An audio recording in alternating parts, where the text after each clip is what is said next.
estamos en el panel directo a la justicia con el licenciado Francisco Sánchez Rodríguez. Hola. Buenas noches, Isa. Hola a ti, al distinguido compañero José Torres Nolasco, a todos los que nos están escuchando por el Facebook Live, por la emisora, por el canal digital y por las distintas plataformas en YouTube que eventualmente nos escucharán. Y a la Jara, que supongo que está en los controles hoy. Así es. A la Jara también, que es el que hace posible esta transmisión. Buenas noches a todos. Y buenas noches, licenciado José Torres Nolasco. ¿Estamos ready? Estamos ready. Muy buenas noches a Daisa, buenas noches al licenciado Francisco Sánchez y a todas las personas que nos escuchan. Y también es empezar a la Jara. Bueno, vamos a empezar live, pero hay muchas noticias hoy. Vamos con la nueva orden ejecutiva. ¿Qué cambió?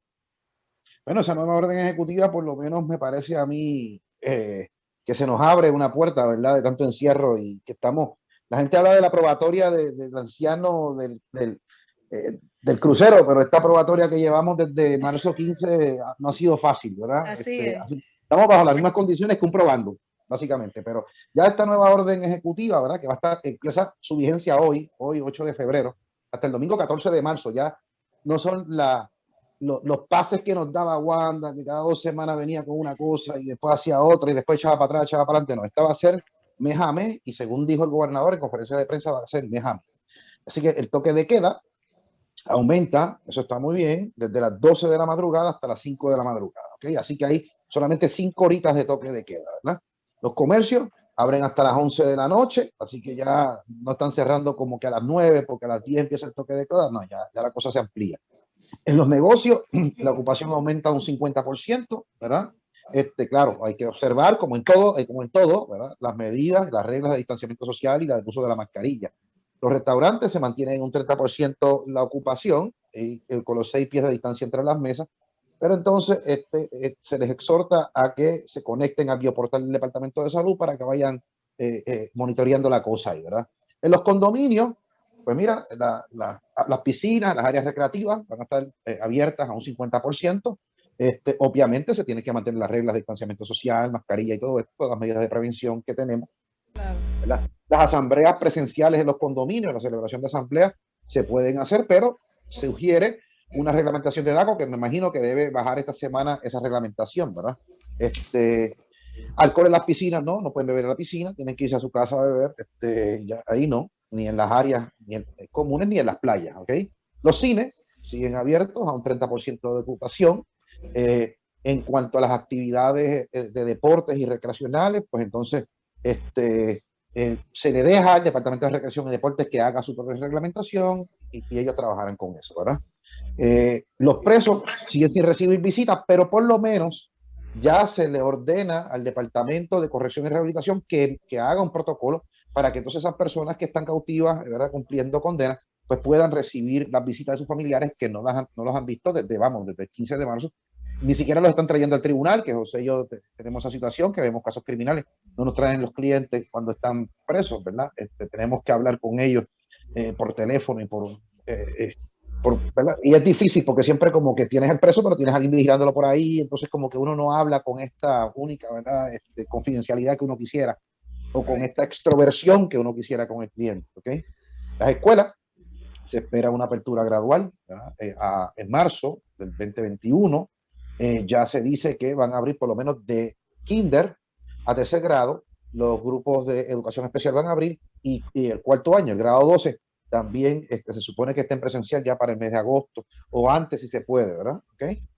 Básicamente eso es lo que tenemos con la orden ejecutiva, me parece a mí muy acertada, mejor de lo que teníamos. Y obviamente, como decimos José y yo, la responsabilidad es individual, como también sé que lo has promovido, Agisa, y nosotros somos los que nos toca cuidarnos, pero ciertamente debemos, ese espacio, qué bueno que se abrió, que se amplió y que ya ese cautiverio, pues, no lo tenemos. Adelante, compañero José, sobre el particular. Bueno, yo estoy de acuerdo con la apertura que se está flexibilizando. Tengo cierta reserva con las escuelas. No sé hasta cuándo. En marzo estamos a ley de un mes, básicamente. Yo creo que eso es bastante prematuro. No sé a qué atiende esa necesidad de abrir las escuelas en marzo ya. Primero que el semestre escolar estaría terminando. Estaríamos ya a finales del semestre escolar. no sé, todavía yo no entiendo el propósito realmente de abrir la escuela. Es con lo único que no estoy de acuerdo de la orden ejecutiva. Creo que marzo es demasiado prematuro. El proceso de vacunación en Puerto Rico apenas comienza. Los contagios no han disminuido. Hay días que hay pocas muertes, pero hay días que hay más muertes. Entonces veo muchas personas viviendo como si ya no existiese la pandemia. Ese particular ciertamente me preocupa porque expone a personas docentes, a personas no docentes, a los mismos estudiantes, a que la incidencia del coronavirus en menores de edad es menor. Pero no quiere decir que no se expongan, que no le den. La realidad es que es con lo único que tengo reserva, y creo que Sánchez es bastante optimista cuando piensa que DACO va a bajar con una reglamentación la semana que viene. Eso sería formidable, pero yo creo que es bastante optimista. Si bajan con una reglamentación la semana que viene, yo quiero saber qué hacen con los casos que yo tengo hace año y medio y no han hecho nada. Ay, Dios mío. Bueno, es verdad, las vistas en DACO es un atraso brutal. Eso te los tipulo, José. Yo no sé si soy optimista o no. Yo espero que hagan, que verdad, si el gobernador lo dijo en una orden ejecutiva, que se pongan los tenis, ¿verdad? Y que lo hagan. Me imagino que trabajen 24/7, pero que lo saquen. Que lo saquen ya, ¿verdad?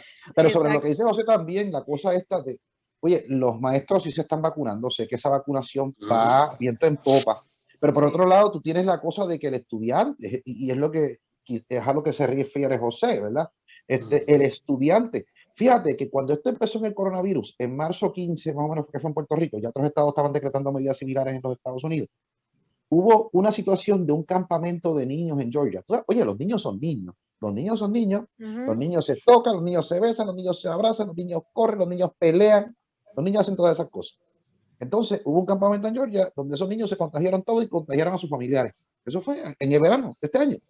Así que los niños, pues, tú tomas la provincia con el maestro, probablemente el maestro sigue con la máscara, sigue con la protección y qué sé yo qué, pero los nenes van a contaminarse. Ahí muchas cosas, porque uno a veces se pasa viendo lo que hay en otros países, tanto en Estados Unidos como en Europa, y tú ves que se están llevando a cabo en países asiáticos, en Europa están llevando las clases, pero tú ves que desde que entran por el portón pasan por un sistema de higiene, cuando entran al salón hay otro, cuando salen del salón hay otro, o sea, hasta para salir vuelven otra vez y le echan el alcohol, o sea, es como un proceso continuo por donde quiera que pase, si vas al comedor, si vas a donde sea.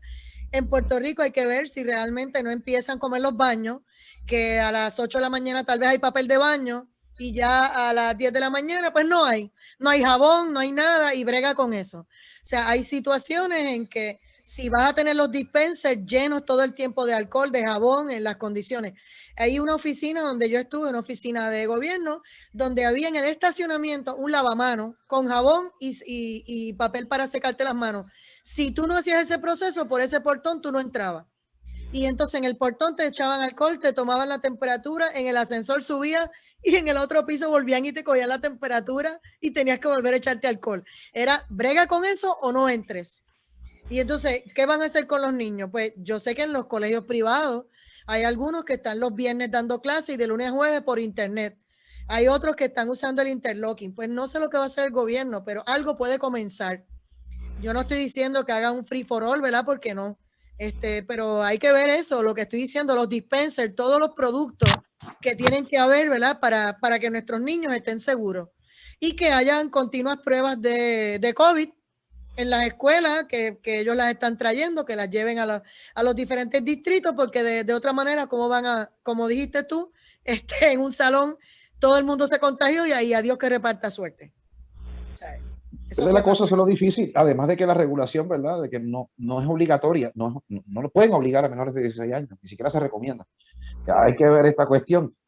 En Europa, por ejemplo, escuché hoy que ha habido una disminución, un decreciendo de los contagios. Europa lo celebra muy bien, porque tú sabes que los ataques en España y en Italia fueron gravísimos. Por ejemplo, Sudáfrica también hoy suspendió la vacuna de Oxford, la de AstraZeneca, la quitó porque no está sirviendo ante un nuevo desarrollo o mutación del COVID en Sudáfrica, ¿verdad? Así que Pues, por otro lado, Está tenemos la de fácil.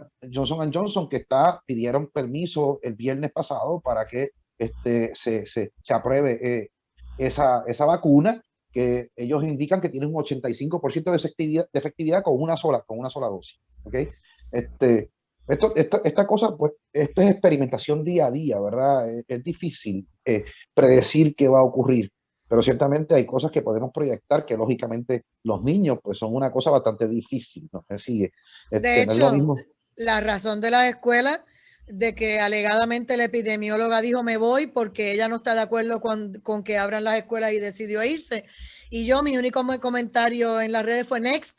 O sea, aquí no estamos para chiquitas. O sea, si o hay clases o no hay clases, pero lo cierto es que hay que seguir trabajando con las pruebas del COVID, hay que seguir trabajando con la vacunación, hay que seguir trabajando con el monitoreo, que hasta ahora, con epidemiólogos, sin epidemiólogas, no ha funcionado. Que no me vengan a decir que fue la mejor del mundo, porque, o sea, realmente ese servicio ha sido un desastre, no importa qué. Así que, pues, que venga el próximo y que demuestre de qué está hecho. Pero realmente hacen falta en Puerto Rico hay epidemiólogos, y si no, que lo busquen donde sea.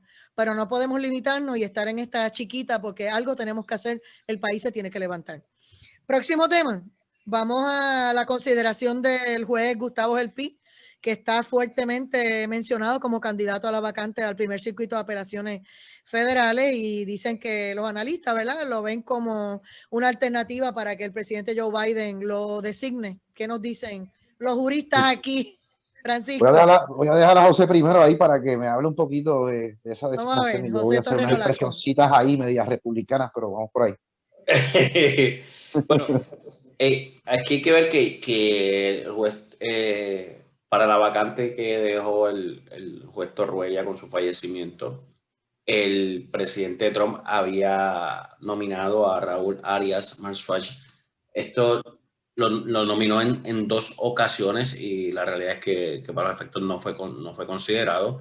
Llega Joe Biden pues, a presidir los Estados Unidos y evidentemente retira el nombramiento de Arias Marswatch. Arias Marswatch era bastante conservador, o es bastante conservador, y entonces se piensa que puede nombrar al juez Gustavo Gelpi.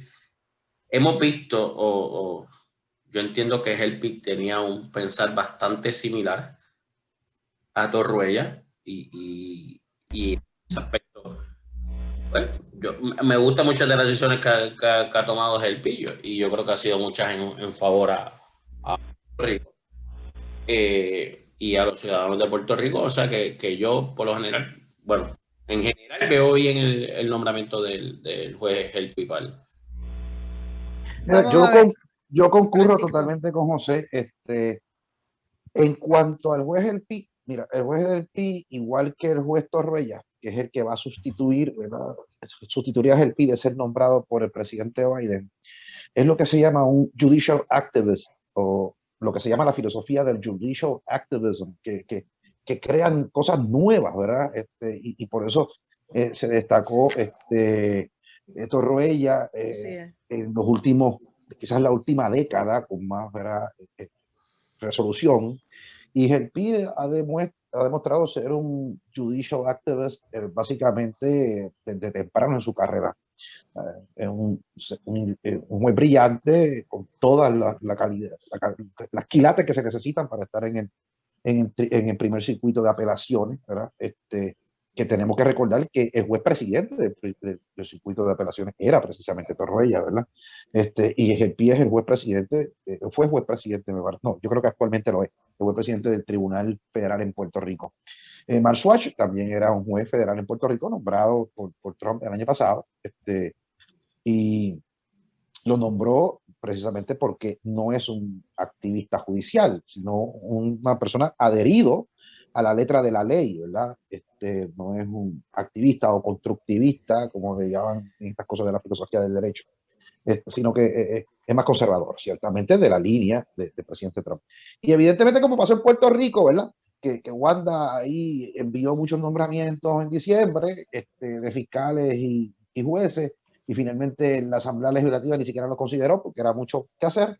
Eso pasó también ¿verdad? Con Arias Marswash, que lo envió en diciembre del 2020, después cuando perdió la presidencia, pero antes, o sea que el Congreso iba a sesionar hasta el 16 de enero, Correcto. entonces lo nombra el 3, de nuevamente lo envía para allá, pero nada pasó, ¿verdad? Entonces, pues, claro. Ya ahí estaba en guerra hasta con el presidente del Senado, del Oye, Congreso, así que ahí pues no pudo hacer mucho. Definitivamente, y el primer circuito, acuérdate que el primer circuito no es un tribunal federal cualquiera, es un tribunal federal que va a revisar las decisiones de Puerto Rico, de Massachusetts, de Maine, ¿okay? Del estado de Massachusetts, del estado de Maine, de New Hampshire y de Rhode Island, que esos son los que componen el primer circuito de apelaciones. No es poca monta, no es poca monta. Sí, no es poca monta, y Biden no va a dejar esa placita para los republicanos, definitivamente que no. Pero mira, los dos son buenos, ¿verdad? Me hubiese gustado que hubiese dos vacantes y que hubiesen entrado los dos, pero pues nos quedamos con lo que tenemos y vamos a ver que nos nombran ese puertorriqueño allá. Una de las críticas que se le hizo o que personas le comentaban de Arias Marswash es que no había visto muchos casos criminales. Tenía mucha experiencia en el aspecto criminal. Y a mí me sorprende que esos aspectos se tomen en consideración. Que yo siempre deben tomarse en consideración. Yo creo que siempre deben tomarse en consideración. Pero que salga a relucir en cuanto al tribunal apelativo, al primer circuito de Boston. Y aquí en Puerto Rico se hacen nombramientos al tribunal apelativo de personas que no saben un pepino angolo de lo criminal, apenas saben de civil, apenas saben de familia, porque son nombramientos tan politizados que son personas que no tienen experiencia ninguna en la práctica. Y no nombrar muchos jueces del tribunal apelativo que no tienen experiencia alguna en asuntos de criminales ni asuntos civiles. Entonces estamos hablando que normalmente el tribunal apelativo, que se divide por paneles en Puerto Rico, se toma una decisión entre 3 jueces. Y muchas veces de esos 3 jueces nunca vieron, como decimos nosotros, un pisado la grama, nunca vieron un caso de embriaguez, pero son los jueces que tienen el poder de decidir tantos asuntos de envergadura, medulares de la isla, medulares del procedimiento criminal. Uno se da cuenta con cómo escriben y lo que escriben que no tienen ninguna. O sea, y para completar, en ocasiones no son ellos ni lo que les escriben. Ay, María, lo que saben menos que ellos. Otros que saben que tienen menos experiencia que ellos. Se lo sacó del corazón. Tienen menos experiencia que ellos. Entonces, dilo, si lo sabemos. A veces son algunos que después terminan, obviamente, como fiscales en justicia, porque han tenido experiencia precisamente ayudando a jueces, se desarrollan escribiendo, se pulen bien y después terminan haciendo un excelente trabajo. Es la realidad, porque los he visto que salen de ahí de esas prácticas. Pero entonces a veces, como tú dices, el juez ni siquiera es que escribe, en algunos sí. Por ejemplo, yo conozco compañeros abogados. Es más, mi hermano es abogado criminalista, él no ve civil, no ve asuntos de familia, salvo contadas excepciones. Pero entonces, pues yo, a pesar de que yo creo que es muy capaz, pero no ha tenido una práctica civil y a lo mejor ser considerado para un tribunal que va a tomar decisiones de esos aspectos y de aspectos de familia, pues es un poco más complicado, porque la realidad es que es necesario la práctica, es sumamente necesario, es que tienes que saber cómo se bate el cobre en los tribunales de instancia para tomar decisiones, porque hay personas muy capaces. Yo no tengo la menor duda que, por ejemplo, Adaísa coja un libro y sepa lo que dice el libro, pero aplicarlo o llevarlo a la práctica, a la realidad del día a día. O sea, hay que pulirse, exacto. Pues yo leí un libro del espacio, no soy astronauta. Así es. Son dos cosas bien distintas. Y cuando leo esta noticia de que se analiza la cantidad de casos criminales que ha visto el juez, se le señala como una crítica cuando va a ser nombrado para el tribunal apelativo. Aquí, la mayoría de los jueces que llegan al tribunal apelativo tuvieron una práctica en una sola rama del derecho, ¿no? Y la realidad es que no tienen, yo percibo que es difícil que tengan todos los recursos para decisiones basadas en lo que es la realidad del día a día del Tribunal de Justicia. Francisco, ¿coincide?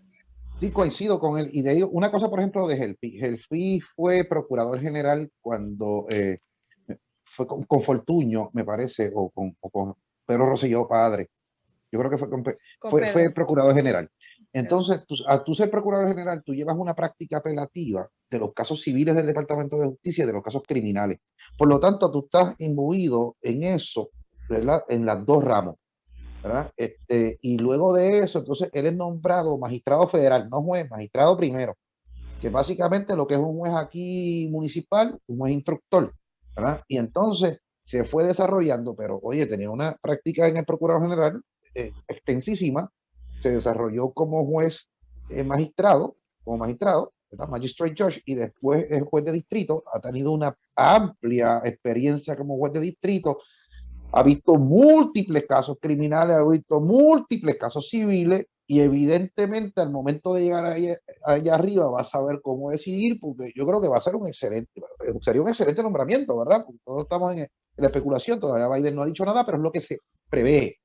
Y por lo menos en ese aspecto, ¿verdad? Podemos despreocuparnos de que ciertamente es un juez que ha cubierto las bases necesarias para ser un buen juez en el Tribunal de Apelación. Es lo que yo me planteo, ¿verdad? Hay otros que no, ni las han cubierto ni las cubrirán, y hay muchos, como dice José, que llegaron allí y mira, eso fue que cambié el gobierno, eres abogado, trabajaste 5 años como un legislador y te metas juez y vamos allá. Nunca has visto nada de eso, ¿me entiendes? Mira, eso pasa. Con eso nos vamos a una pausa y regresamos. Causa para juicio contra el organizador del multitudinario evento de autos en Montelledra. En ese tema, de verdad, quiero entrarle porque a la verdad que hay que hablarlo.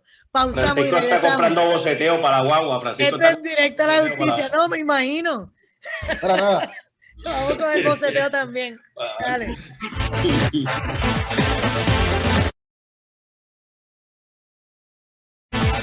Regresamos aquí a Directo al Punto. Soy Adaisa Cortés, estamos en el panel Directo a la Justicia con los licenciados José Torres Nolasco y Francisco Sánchez Rodríguez. Y les decía antes de irnos a la pausa sobre el caso que se encontró causa para juicio contra el organizador del multitudinario evento de autos en Montelledra y que podría enfrentar $5,000 de multa o 6 meses de cárcel según la orden ejecutiva y que es un delito menor. Así que vamos a ver cómo ellos ven ese caso. Francisco Sánchez. Bueno, a la salida ahí, porque el individuo se incrimina, hace una admisión de que en efecto él es el organizador, fue cooperador con la policía. Bueno, imagino que cuando la policía llegó allí, le dijeron, mira, sí, que él es el organizador, aquí, a este fue el que nos invitó, ¿verdad? Cuando llegaron a ese evento. Así que hay una admisión ahí. Bueno, yo el ataque que veo es lo que siempre he dicho con José, desde que comenzó, es la cuestión de que la orden administrativa, esa fue la última orden ejecutiva que dejó Wanda, me parece que sí. es inconstitucional. Así que por ahí me iría yo en términos de eso, ¿verdad? Y atacar la amplitud excesiva del lenguaje de la medida, de la orden ejecutiva que está aquí en la consideración de. Pero entre, como tú misma me dijiste, en algún momento que lo comentamos, que el individuo lo subió a su página y hizo un tipo de invitación pública que fueran allí, pues no. Es un caso que, aparte del ataque constitucional, no le veo otra abertura en ese caso. Yo quería preguntarte porque, él hace una invitación en su página, a los que quieran voy a estar allí, pero él no tiene control de cuántos shares, cuántas compartidas recibió y gente que llegó que ni él los conoce, ni los invitó, ni están en su página de amigos. Entonces, cuando se ve esa cantidad de gente allí, obviamente pues se supone que cada cual lleve mascarilla, mantenga la distancia, cada cual conoce la orden ejecutiva y las implicaciones. Así que a mí, yo no sé, ¿verdad?, cómo terminará esto, pero lo veo también finito. Bueno, tal vez le meten la multa de los 5,000, pero yo no sé. Es muy probable que se la pongan, porque para mí la cosa que es la constitucionalidad de la medida, no tengo otra, porque en términos de que si lo puso, oye, yo tengo una página donde ustedes son amigos, todos los tres, los claro. dos, ¿verdad?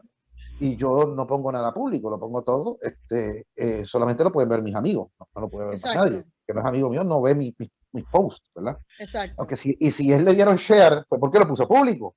y porque el objetivo era precisamente que llegara allí mucha gente, ¿verdad? Y ahí se fastidió. El código penaliza la imprudencia crasa, y esto es un imprudente, ¿verdad? Invitando a la gente a una actividad multitudinaria. Y ahora, o sea, el imprudente, el que es medio bruto inteligente, tú sabes, no es el bruto, el bruto listo. El bruto listo sí tiene responsabilidad penal desde claro. el Código Penal y responsabilidad penal objetiva en términos de la mens rea, que se considera como una cuestión intencional en el Código del 2012 para acá, que adopta unos criterios distintos a los que habían antes, sino adopta los que tiene el Model Penal Code de los americanos, y la imprudencia grasa la penaliza. Por imprudencia grasa va a pasar el mal rato.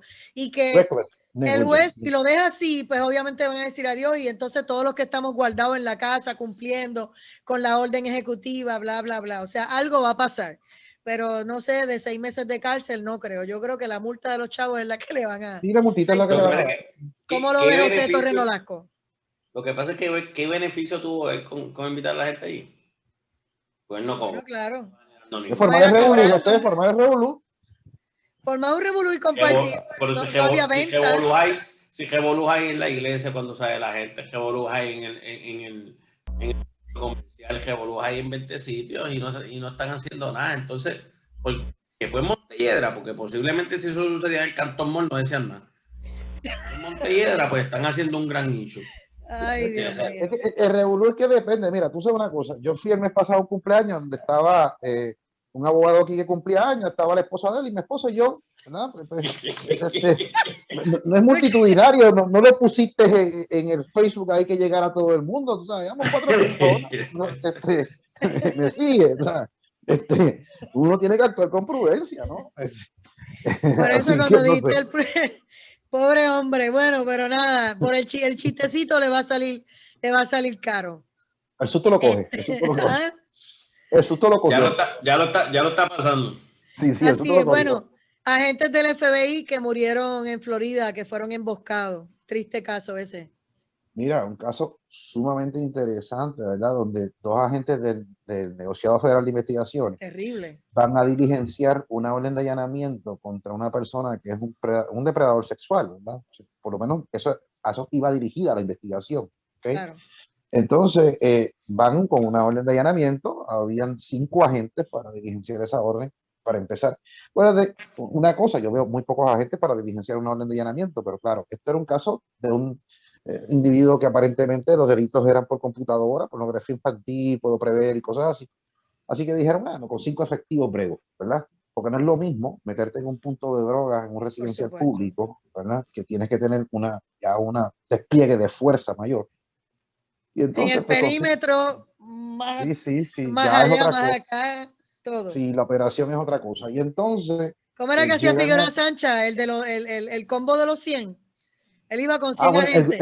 El grupo de los 100 era una operación que había de que entraban 100 agentes. Yo trabajaba en justicia y lo recuerdo bien. Esos iban allí no sin vigilancia ni nada, esos entraban allí como Pedro por su casa, van a ver quién está cometiendo delitos. Sí, pero iban pero iban con un montón de guagua y equipo para arrestar. Bueno, pero voy a hacer un paréntesis a lo que ustedes están diciendo. Me sorprende 5 agentes porque recientemente en Puerto Rico, cuando se estaba haciendo la investigación, que hubo una orden de registro y allanamiento en el de Yatea, no sé si ustedes recuerdan. Sí. Eran estas personas que tenían unos yates y los alquilaban. Había un helicóptero, había gente. Había un helicóptero, había una lancha de la policía por la parte de atrás, más todo por la parte de atrás para ejercer la orden de allanamiento para llevarse una computadora. O sea que 5 efectivos, yo creo que son muy pocos y está entrando va a dirigirse una orden de registro de allanamiento a donde una persona de pornografía su casa, su residencia, que puede tratar de protegerla. Mira, no, es fácil. 5 agentes, salen 2 muertos en ese operativo. La primera es una de nombre Laura Schwarzenberger, de 43 años, originaria de Nueva York, 2 hijos deja huérfano, y Daniel Alfin, de 36 años, que deja un hijo huérfano, ¿verdad? Y 3 agentes salen heridos. Y entonces el individuo básicamente como que con una cámara los midió por donde iban y con un arma de fuego los entró a disparos, evidentemente, y luego el individuo toma la decisión de volarse en la cabeza, de suicidarse, ¿verdad? Antes de que lo Él estaba arrestaran. blindado porque sabía lo que estaba haciendo y el delito asqueroso, ¿verdad? Que es el delito de la pornografía infantil. Él sabía lo que le iba, así que él dijo, hasta aquí llegamos, pero me los voy a llevar enredados. Aparente alegadamente, porque el suceso de la muerte todavía está medio... Está en investigación. Está en investigación. O sea, lea que se suicidó, pero... Si hubo fuego cruzado, no lo sabemos. No, aparentemente no, por lo menos no hay lo que ha mucho salido. Detalle. Exacto, lo que ha salido es que no hubo fuego cruzado, sino que el tipo básicamente los esperó. Y que después se suicidó. Pero bueno, el tipo estaba siendo investigado por explotación infantil. Había, me parece a mí, que pocos efectivos, ¿verdad? Y desde el 2008 no había un agente caído del FBI en una operación de esta naturaleza. Así que hay que hacer una investigación. Obviamente, si el individuo se suicidó, el caso se cierra para fines estadísticos, ¿verdad? Solamente la investigación para fines estadísticos, pero también para aprender que yo hice mal. ¿Me sigue? Claro. Se hace. Cuando estas cosas a mí me ocurrían, pues yo lo que se investigaba y se levantaba un expediente y básicamente más allá con el propósito de corregir lo que se hizo mal, ¿verdad? Y evitar esto en futuras ocasiones. A veces se dice, como por ejemplo cuando pasó con el oficial de custodia, que fue y mató a la ex esposa y después mató a la amiga de ella, fue a otro pueblo, y después entonces habló con otra compañera por teléfono, una conversación bastante larga, y luego entonces alega que se suicidó. Muchos dijeron que no se había suicidado, que lo habían matado, pero pues nunca se sabrá la verdad. Ya esos casos se cierran y ustedes pues... Esa información, hasta ahora que yo recuerde, pues lo dejaron como un simple suicidio. En este caso que él mató a 2 agentes, si alguien lo asesinó por lo que hizo, esto nunca se va a saber. Ahí murió el tema. Terminaba como un simple suicidio. Yo no pienso así, ¿verdad? Yo no pienso así porque es que yo he tenido... Bueno, había cámaras, claro, no sé. Yo he tenido situaciones similares y la investigación se hace de manera objetiva, créeme, ¿verdad? Yo sé que la gente empieza con esto de las teorías de la conspiración. Sí, por eso te las mencioné. De nuevo orden mundial y de que, pues... porque eso es lo que decían en las redes. Recuerda, lo que yo te estoy diciendo es lo que todo el mundo decía. Yo lo sé, yo te digo desde la boca del monstruo que estuve dentro de en el otro lado, claro. ¿verdad? Y ahora estoy en el otro lado, pero yo te puedo decir que esas investigaciones cuando se hacían, porque yo tuve que hacerlas, porque sabía alguien muerto en el operativo, pues mira, las cosas se hacen, la investigación se hace. Claro, que la gente diga, eso es inventado, qué sé yo, qué rayo, bla, bla, bla, mira, esto es embuste, eso es chivo expiatorio. Pues mira, quizás yo me pueda creer que Lee Harvey Oswald no fue el que mató a Kennedy. Esa me parece a mí, porque se hizo una investigación por un fiscal que se llama Jim Garrison, que era el fiscal de distrito de Luisiana, de Nueva Orleans, en la década de los 70, y me parece a mí que el individuo abrió unas brechas. Pero de allí a que todo sea una teoría de conspiración y que el Estado está ahí para... No, mira, las investigaciones... Que lo mataron para poderse adueñar del poder porque no quería hacer lo que ellos querían, etcétera, etcétera. Sí, no, yo te digo, mira, hay fiscales bien inteligentes, hay otros fiscales que no son tan inteligentes, pero pues la hacen con la mayor de la buena fe, sí, las cosas, y me parece a mí que no se puede poner todo esto en teorías de conspiración, ¿verdad? Mira, no me voy a reír. Yo recuerdo cuando trabajaba en justicia, el escándalo también que se formó en un momento dado, porque habían enviado unos agentes a un operativo y un agente encubierto fue asesinado y entonces decía que lo había matado otro policía porque no había recibido las instrucciones claras y entonces querían acusar a ese otro policía de asesinato y entonces pues pudo defenderse y probar que como parte del trabajo. ¿Ustedes se acuerdan de ese caso? Yo no sé si tú estabas como jefe de fiscalía. Ese caso específico no me acuerdo, pero te voy a decir una cosa de la gente encubierto. El agente encubierto, si hay policías alrededor, ellos no saben que es un agente encubierto. Correcto. ¿Me sigue? Yo he tenido agentes encubiertos. Sí, tienen más que la gente de contacto. No, tienen más que la gente de contacto. Yo he tenido casos cuando era fiscal que me arrestaba la policía cuando están transando, que están haciendo la compra, el encubierto. Sí. Algún policía los vio y los arresta a ambos. ¿Me sigue? Entonces, y allá de repente, se prueba quién es quién, claro. No, pero fíjate una cosa, yo no puedo quemar la investigación. Claro. Entonces, yo venía y lo soltaba todo el mundo y citaba para una fecha indefinida. ¿Verdad? Paralejo, para que el hombre siga trabajando. Y entonces de repente el policía, pero usted no le va a radicar, no le va a radicar, mira, yo radico cuando a mí me dé la gana, cállese la boca ya. ¿Me sigue? Claro, cuando después yo quemo el agente encubierto que tiraba la redada, pues entonces el idiota sabía, ahora entiendo, fíjate, claro, te voy a decir a ti quién es el encubierto, porque claro, si yo tengo un policía sucio, pues se lo lleva claro, también el los encubierto. tira al medio y lo matan más Claro, rápido. pues Ay, claro, bendito pues sea claro.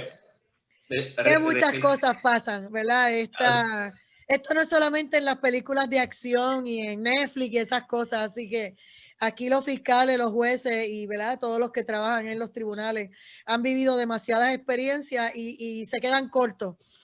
Mira, y el tribunal vuelve a negar la petición de Jensen Medina para la restitución de un juicio por jurado.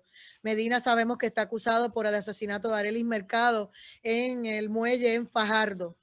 ¿Qué nos dicen de ese caso? Adelante tú, José, que sé que te queda un comentario de la situación anterior y arranca con ese tema de Jensen.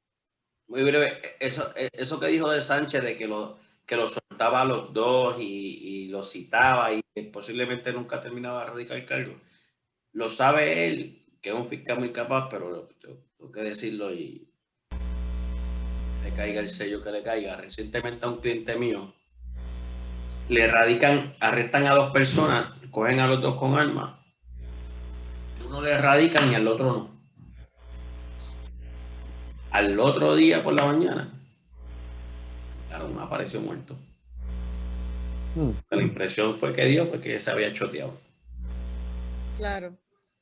Y que esas cosas también con experiencia saben eso de citarlos, pero ahí vamos, eso es un desahogo. En el caso de Jensen, la realidad es que el tribunal apelativo falló en contra. Yo no sé cuánto realmente pudiese afectarse el hecho de comenzar nuevamente un juicio con un jurado. Mi preocupación es que estos aspectos pueden revivirse en una apelación final del juicio. Le están dando quizás herramientas a la defensa al momento en el que llegue a sentenciarse, porque como bien saben, esto es un certiorari que básicamente apenas se expidió, no es una cosa, concurrieron con la determinación de la jueza, pero yo todavía no veo, yo creo que en ese caso se han sentado 2, 3 testigos, si acaso. No recuerdo cuántos testigos se han sentado en ese caso a testificar. Uno, que yo sepa, uno. Fue un solo testigo. Usted me dice que él quiere un juicio por jurado porque ahora es unánime. Bueno, evidentemente el tribunal de instancia piensa distinto a mí, el tribunal apelativo piensa distinto a mí. Yo, con un solo testigo sentado, empezaría el juicio nuevamente. No sé. Sí, yo se lo empiezo de nuevo también. Yo también se lo empiezo. O sea, él quiere un jurado. Y con la publicidad que tiene ese caso, que después yo no sé, ¿verdad? Un caso bastante complicado también para verlo por jurado. Pero si él quiere un jurado con un solo testigo sentado, yo le hubiese dado. ¿Usted quiere un jurado? Pues no hay problema. Vamos a escoger un jurado. No hay problema. Vamos a escoger un jurado y comienza a ver el juicio. Porque lo que están dejando es una puerta abierta para una apelación. Claro. Y ese caso de Casellas, que benefició a Casellas, ¿no es el mismo que tan pronto lo terminen, lo juzgan y lo sentencian y se lo llevan a la máxima? ¿Él entonces puede abrir un juicio por jurado? Pregunto. ¿Queda la puerta abierta, Francisco? No, en este caso es distinto. No. Ya por lo que le está diciendo el apelativo, el Supremo no expidió el auto de cerciorari. Yo sé que esto es un poco de medio francés, pero técnico. Aquí Jensen sube el cerciorari porque renunció antes de la norma del caso de Luisiana, ¿verdad? Renunció cuando todavía en Puerto Rico el veredicto por jurado era de 9 o más, que solamente habían 2 estados que lo tenían, que eran Luisiana, Oregón y el territorio de Puerto Rico, ¿verdad? Entonces el Tribunal Supremo de Estados Unidos decide que es un derecho fundamental que el derecho a juicio por jurado, ese veredicto se rinda de manera unánime. Ya se rinde y que obliga a los estados, porque antes no había duda de que en términos de los casos federales no había duda de la unanimidad y que le aplicaba a todos los casos federales. La cuestión era a los estados. Y entonces el caso Living era Apodaca y en Apodaca la cosa no se resolvió porque fue una opinión ahí como que even y la decidió un voto y este caso revoca evidentemente a Apodaca y crea una nueva norma jurídica, ¿verdad? Pero entonces, básicamente, como se resuelve al final, que dice que esta sentencia aplicará a esta opinión a estos casos en específico, pues hay un problema. Entonces, Ya. por otro lado, había un caso pendiente en la Corte Suprema y aparentemente se iba a expedir y no se ha expedido todavía, en donde se iba a resolver si esa norma era retroactiva, si viraba para atrás. Y hasta ahora es prospectiva y vamos, pues eso bajó después y tú renunciaste antes, pues así que te pinchaste. A menos que la Corte Suprema decida otra cosa, pues mira, el break se le acabó, porque lo que dice el apelativo, mira, eso es discrecional. Y yo, bajo mi discreción, se lo dejo a la instancia. La instancia dice que es discrecional y yo no te lo voy a dar. Básicamente fue lo que pasó ahí. Así que, pues... Nos quedan dos temas y yo sé que ya nos vamos. Piden que el Supremo proteja la presunción de inocencia del aspirante de Francisco Sánchez. Cuéntame. El aspirante Francisco Santiago. Santiago, perdóname. Santiago, vamos a decir. Francisco Sánchez fue aspirante hace muchos años. Hace muchos años que yo pasé por esa sedazo, Cuéntame. ¿verdad? Pero ¿Qué básicamente eso? cuando tú pasas la reválida, ¿verdad? Tú no juramentas automáticamente y eres abogado. Tú pasaste el examen, correcto, ¿verdad? Tú tienes que pasar una investigación, un comité de reputación, ¿verdad? Que te recomienda si te admitimos o no al ejercicio de la profesión. Tu nombre cuando pasas la rivalidad sale en los periódicos, no es para felicitarte, es para saber si alguien quiere hablar mal de ti. ¿Me sigues? Eso no es para celebrarlo ante el mundo entero, no te creas, ¿verdad? Un caso, paréntesis, Sánchez, un caso, esto fue el de Jay Fonseca, que pasó la reválida. Exacto, que pasó la reválida y con la querella que le puso Evelyn Vázquez, pues se paralizó esa juramentación, correcto, eso mismo fue lo que pasó. Y entonces este individuo, Francisco Santiago, está acusado por aquella interrupción o motín que se hizo cuando estaba la Junta de Gobierno de la Universidad de Puerto Rico reunida en el 2017. El caso todavía está pendiente porque el caso había sido desestimado y entonces el circuito lo vuelve a reinstalar y el caso se comienza a procesar nuevamente, ¿verdad? Y entonces, como está ahí el caso pending, la Comisión de Reputación de la Junta Examinadora le dijeron, mira, yo voy a suspender tu juramentación, que la juramentación by the way, felicidades a los abogados de nuevo juramento, que fue el pasado sábado, este sábado que pasó. En la oficina tenemos uno, a Alex, de una vez le envío la felicitación. Pues, pero mira, yo veo aquí que el Tribunal de Primera Instancia había desestimado los casos contra Francisco Santiago Cintrón y entonces el Tribunal de Apelaciones revocó la desestimación en enero. Sí, o sea, lo reinstaló, y entonces pues el tipo está siendo procesado por ese delito. Yo creo que yo lo que quiero dejar a José en estos minutos que faltan, que sí me gustaría discutirlo, el juicio político contra Trump, esta locura, José, yo creo que me gustaría cerrar con eso. Dale que me perdí. Mira. Tú sabes que ahora quieren celebrarle un juicio político, un impeachment a Trump y ya... Que ya no está en la silla. Que ya no está en la silla. Entonces yo digo, ven acá, ¿cómo tú le vas a hacer un impeachment a una persona que no es incumbente? Porque residenciamiento es contra la persona, digo, como me lo enseñaron a mí. Si los teóricos del derecho o los que tienen buena iniciativa o inventiva dicen otra cosa, pues perfecto, ¿verdad? Pero a mí me enseñaron que residenciamiento es para una persona que está ocupando el cargo en ese mismo momento. ¿Quieren legislar desde el Congreso y enmendar la Constitución? Claro, entonces yo no sé cómo quieren hacer eso. Y por otro lado, que tú necesitas 2/3 partes del Senado para votarlo, para residenciarlo, y necesitas que 17 republicanos se te viren en contra de Trump. Me parece que está más difícil. Y con elecciones en 2 años, que ellos saben que si votan en contra de Trump, ¿verdad? Pues entonces las personas republicanas les van a caer en contra les van a buscar otros rivales a ellos. Yo no sé cómo. Yo no estoy diciendo que Trump va a ser el candidato republicano. No, hablo de la gente que está pendiente así hacen eso y votan en contra, pues esos republicanos van a buscar otros aspirantes para votar por ellos y le quitan el voto. Claro, y si tú eres miembro del Senado, cuando vayas a tu estado te van a partir. Te van a partir. Eso es lo que... yo tampoco sé si Trump va a volver, si va a ser otro candidato igual que él o como el estilo de él, yo no lo sé. Pero lo cierto es que lo que sí he leído mucho en la prensa norteamericana, las redes de la gente que está en las páginas que siguen a los republicanos, lo que están es velando cada segundo que está pasando en el Congreso con este tema para decir por quién van a votar dentro de 2 años, que eso tú abres y cierras los ojos y ahí están las elecciones. Y ellos saben que se les va la vida porque en este momento hay empate en el Senado, así que yo no sé si ellos están claros de lo que está pasando, que por lamber ojo y estar bien con los demócratas para que le pasen proyectos, pues se van a colgar entonces ellos en sus distritos, ¿verdad? Y en sus áreas, no lo sé. Yo no veo eso así. ¿Cómo Recuerda tú que lo los senadores, ajá, José.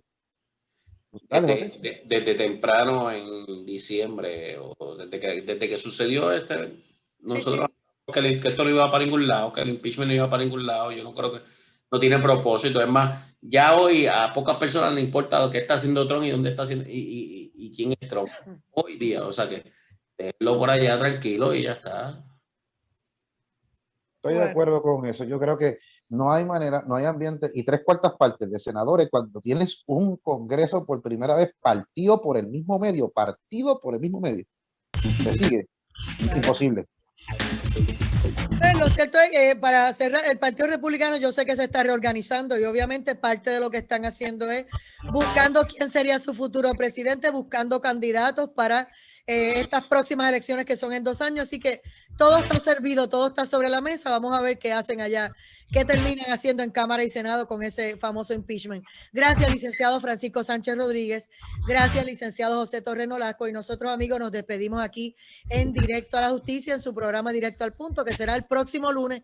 Y nosotros regresamos mañana a Directo al Punto. Que la pasen bien. Linda.